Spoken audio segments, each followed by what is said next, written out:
最近韩剧又吹起烧脑风潮，像是朱智勋小荧幕作品不断。最近在热播的韩剧《Item》当中，饰演热血检察官，要来调查办案；而另外一部由李瑞镇主演的《圈套》也走悬疑路线，为了拯救老婆和小孩，展现利落的拳脚功夫。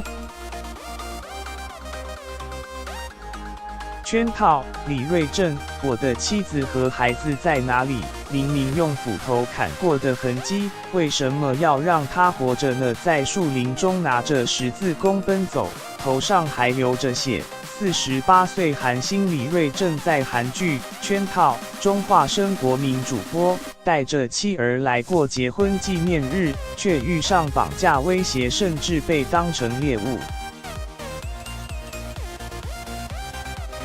李瑞镇在剧中被割掉舌头，无法说话，只能靠打字来做口供。与他搭档的是国民爸爸程东日，他饰演资深刑警，两人一起进行调查，紧凑刺激的剧情让这部剧更添神秘感。韩星李瑞镇毕竟也有点年纪了，动作戏非常困难。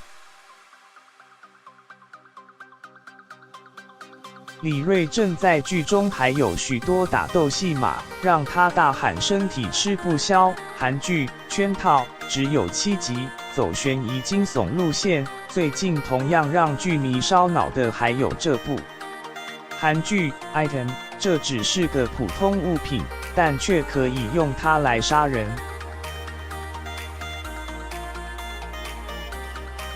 带着神力手环阻挡失控火车进入月台，朱智勋在韩剧《Item》中饰演热血检察官，和女主角陈世妍诠释的犯罪侧写师有着奇妙情愫，两人被卷入暗黑的阴谋当中。韩剧《Item》居然有这东西，还真是有趣，一直发生一些不可思议的事情。